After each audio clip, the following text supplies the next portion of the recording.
Hello everyone, मैं हूँ रीटा उपाध्याय और आपका स्वागत है मेरे चैनल स्टडी विथ रीटा में। आज मैं आपको बस 7.12 की लास्ट क्वेश्चन बचे हैं। कौन से ये सतत विकास का मापन की विधियाँ बताइए, आर्थिक समृद्धि एवं विकास में अंतर बताइए और अल्प विकसित देश किसे कहते हैं, उसकी विशेषताएं या लक्षण बताइए। इसके पहले मैं आपको ये सारे क्वेश्चन जो दिख रहे हैं आपको ऊपर 11 to 15 तक वो मैं करवा चुकी हूँ और नीचे अगर आप देखें तो ये जो हमारी 7.12 यूनिट जो चल रही है विकास का सूचकांक, मानव विकास एवं आर्थिक विकास, इससे रिलेटेड मैंने ये सारे क्वेश्चन आपको पिछले वीडियोस में कवर करवा दिए हैं जो कि 3 और 6 मार्क्स के हैं। इस टॉपिक से अधिकतर 3 मार्क्स के ही क्वेश्चन बनते हैं और कभी कभी 6 मार्क्स 6 मार्क्स के भी क्वेश्चन बन जाते हैं। जैसे कि ये वाले जो क्वेश्चन आज हम अटेंड करने वाले हैं वो सारे 6 मार्क्स के हैं। और इसमें जो ये वाला क्वेश्चन है अल्प विकसित देश वाला, ये तो काफ़ी बार पूछा भी गया है। ठीक है, तो चलिए अब हम स्टार्ट करते हैं। ओके, हमारा उसके पहले आप मेरे चैनल को सब्सक्राइब जरूर कर लीजिएगा ताकि आपको ऐसे ही वीडियो क्वेश्चन आंसर फॉर्मेट में मिलते रहें। फ्लो चार्ट भी इसमें बना हुआ है। अगर आप इसी तरह से एग्ज़ाम में लिख के आएंगे तो शायद आपको पूरे अच्छे नंबर मिलेंगे। 6 में से 4 मार्क्स तो आपको ज़रूर मिल सकते हैं। जो भी बच्चे सेल्फ स्टडी कर रहे हैं वो ज़रूर इन आंसर्स को नोट डाउन कर लें और अपने नोट्स बना लें इससे, और आंसर राइटिंग में इनको ज़रूर शामिल करें। तो चलिए अब हम स्टार्ट करते हैं। सतत विकास मापन की विधियाँ बताइए। इसमें हम बताएंगे कि सतत विकास के बारे में छोटा सा इंट्रो देंगे। सतत विकास की अवधारणा ब्रेटलैंड महोदय ने अपनी रिपोर्ट आवर कॉमन फ्यूचर में प्रस्तुत की थी। ये हमारा इंट्रो हो गया। फिर हम क्या करेंगे, इसके मापन की जो विधियाँ हैं इनको हम फ्लो डायग्राम के माध्यम से बता देंगे। कौन कौन सी विधियाँ हैं। सतत विकास सूचकांक के द्वारा नापते हैं, मानव खुशहाली इंडेक्स के द्वारा मापी जाती है और हरित या पर्यावरणीय लेखांकन के द्वारा भी सतत विकास का मापन किया जाता है। ठीक है, अब ये क्वेश्चन हमारा है 6 मार्क्स का। अगर आप ये तीनों विधियाँ अगर लिखने जाएंगे तो आपकी वर्ड 100 से भी ज़्यादा हो जाएंगे। इसलिए आपको 3 के नाम मेंशन करना है, ये तीनों विधियों के नाम मेंशन कर देना है और किन्हीं 2 विधियों को आपको डिस्क्राइब कर देना है। जैसे कि मैंने लिया है सतत विकास सूचकांक और मानव खुशहाली इंडेक्स। ठीक है, अब सतत विकास सूचकांक के आपको 2 से 3 पॉइंट बता देना है। जैसे कि मैंने यहाँ पे शामिल किया है आयाम, कि भाई किन आधारों पर हम उसका मापन करेंगे, तो वो लिखना ज़्यादा ज़रूरी है आपको। ठीक है, तो दोनों में आपको आयाम बताना ज़रूरी है। तो इसमें क्या आयाम लिए हैं हमने, आर्थिक विकास, सामाजिक समावेशन, पर्यावरणीय वहनीयता। ये 3 आयामों के आधार पर सतत विकास का मापन किया जाता है। इसका विकसित विकास किसने किया था, तो इसको विकसित किया था सतत विकास समाधान नेटवर्क एवं बटेल्समैन स्टीफ टंग द्वारा इसको विकसित किया गया था। और इसमें निर्धारित लक्ष्य कितने हैं, इसमें 17 लक्ष्य निर्धारित किए गए हैं। ये 3 पॉइंट के आधार पर हमने इसको डिस्क्राइब कर दिया। दूसरा है हमारा कौन सी विधि है, मानव खुशहाली इंडेक्स। इसमें कौन कौन से आयाम शामिल होते हैं, संपोषणीय विकास, पर्यावरणीय विकास, पर्यावरणीय संरक्षण। ये 3 आयामों के आधार पर सतत विकास 3 नहीं, नीचे भी दिए हुए हैं, संपोषणीय विकास, पर्यावरणीय विकास, पर्यावरणीय संरक्षण, सांस्कृतिक मूल्यों का रखरखाव और सुशासन। ये 5 आयाम हैं। ये 5 आयाम है जिसके आधार पर हम इसको मापते हैं। और इसकी रिपोर्ट कौन जारी करता है, इसकी रिपोर्ट सतत विकास समाधान नेटवर्क द्वारा जारी की जाती है। अब इसमें एक पॉइंट हम विशेष करके जोड़ देना है कि इसी तर्ज पर मध्य प्रदेश में आनंद विभाग या आनंद मंत्रालय की स्थापना की गई थी। आखिरी में छोटा सा कंक्लूजन दे देना है आपको कि इस प्रकार इन विधियों द्वारा आर्थिक विकास का मापन कर भविष्य में योजनाएं बनाने में मदद मिलती है। और यहाँ पर हम इस क्वेश्चन को एंड कर देंगे। अब हमारा नेक्स्ट क्वेश्चन है कि आर्थिक विकास एवं आर्थिक समृद्धि में अंतर स्पष्ट कीजिए। तो हमें इसी प्रकार से इसका फ्लो चार्ट बना लीजिए कि भैया एक साइड हमने आधार बता दिए, किन आधारों पर हम उसका अंतर स्पष्ट कर रहे हैं। दूसरी साइड हमने आर्थिक विकास और आर्थिक समृद्धि को डिवाइड कर दिया। तो मैंने सबसे पहला आधार लिया है इसमें अंतर बताने के लिए कि परिभाषा है ना, क्योंकि दोनों की परिभाषा हमारे पास अवेलेबल है।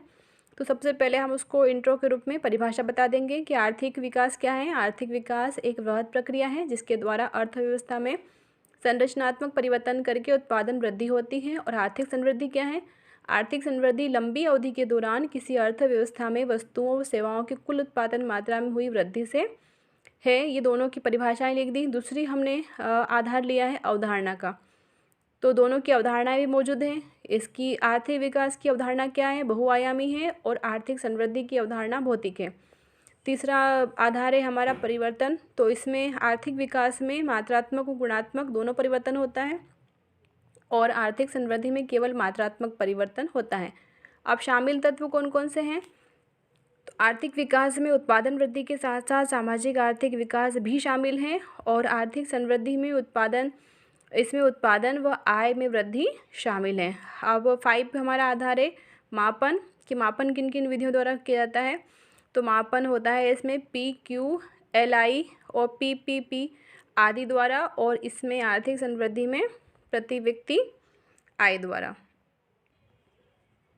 यानी इसका मापन किससे किया जाता है? इसका मापन PQLI यानी कि physical quality of life index यानी कि जीवन सूचक की भौतिक गुणवत्ता सूचकांक, और PPP यानी परचेसिंग पावर पैरिटी यानी कि क्रय शक्ति समता के आधार पर किया जाता है, और इसका मापन कैसे किया जाता है? प्रति व्यक्ति आय के द्वारा। ठीक है, अब इसमें अब कंक्लूजन लिखने की कोई ज़रूरत नहीं है। जो अंतर वाले क्वेश्चन होते हैं उनमें हम कंक्लूजन अगर नहीं भी लिखते हैं, इंट्रो कंक्लूजन उसमें दोनों हटा देंगे, तब भी आपको अच्छे मार्क्स मिल जाएंगे। नेक्स्ट क्वेश्चन है हमारा कि अल्प विकसित देश किसे कहते हैं, उसके प्रमुख लक्षणों को स्पष्ट कीजिए। अब इसमें सबसे पहले हमें अल्प विकसित देश के बारे में पूछा है उसने, तो आपको इंट्रो में यही बताना है कि अल्प विकसित देश क्या है ना।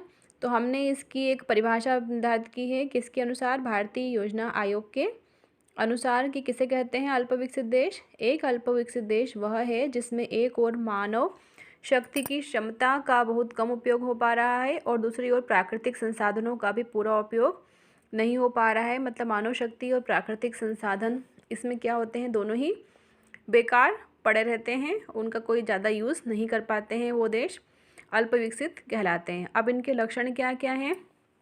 तो आपको इसी तरह से एक बीच में एक मैंने हेडिंग डालना है प्रमुख लक्षण करके, और उसको आप चाहे तो फ्लो चार्ट मतलब जो राउंड वाला होता है उसके माध्यम से, या फिर आप इस तरह सिंपल तरीके से भी लिखेंगे तो भी आपकी कॉपी अच्छी दिखेगी। तो हमारा पहला लक्षण है कि मानव पूंजी का बहुत कम विकास, कृषि प्रधान अर्थव्यवस्था, अधोसंरचना का विकास कम हो पाता है, वहाँ पर तकनीकी का निम्न स्तर होता है, निम्न पूंजी निर्माण की दर होती है, और आर्थिक विषमताएं व्याप्त रहती है अधिक मात्रा में, और साक्षरता की दर भी निम्न होती है, और निम्न प्रति व्यक्ति आय होती है। इसके तो लक्षण बहुत काफ़ी सारे हैं, कम से कम 10-15-20 आपको लक्षण दिख सकते हैं इसके, पर हमने मेन केवल लिखे हैं इसके अंदर, क्योंकि हमारा आंसर कितने नंबर का है? सिर्फ 6 मार्क्स का है, इसलिए आपको इसमें वर्ड लिमिट के अनुसार ही चलना पड़ेगा। आप सारा लिखने जाएंगे तो फिर ज़्यादा हो जाएगा हमारा वर्ड लिमिट। इसलिए मेन जो जो सब अल्प विकसित देश जितने भी हैं उनमें जो कॉमन होता है वो कॉमन निकाल करके मैंने यहाँ पर लिख दिया है कि लक्षण ये वाले होते हैं। और आखिरी में कंक्लूजन की निष्कर्षतः प्राकृतिक संसाधनों का उचित दोहन तथा कुशल श्रम शक्ति द्वारा कोई भी अर्थव्यवस्था अपने स्वरूप को परिवर्तित कर सकती है। आपने क्या करा है? कंक्लूजन में हमने उसको एक सुझाव दे दिया है कि आप संसाधनों का उचित दोहन करें और श्रम शक्ति का क्या करें? विकास करें, उसका कुशल उपयोग करें, तो अर्थव्यवस्था अपने आप अल्प विकसित से विकसित में परिवर्तित हो जाएगी। तो ये था हमारा आज का वीडियो। कैसा लगा आप बताना बिल्कुल भी ना भूलें।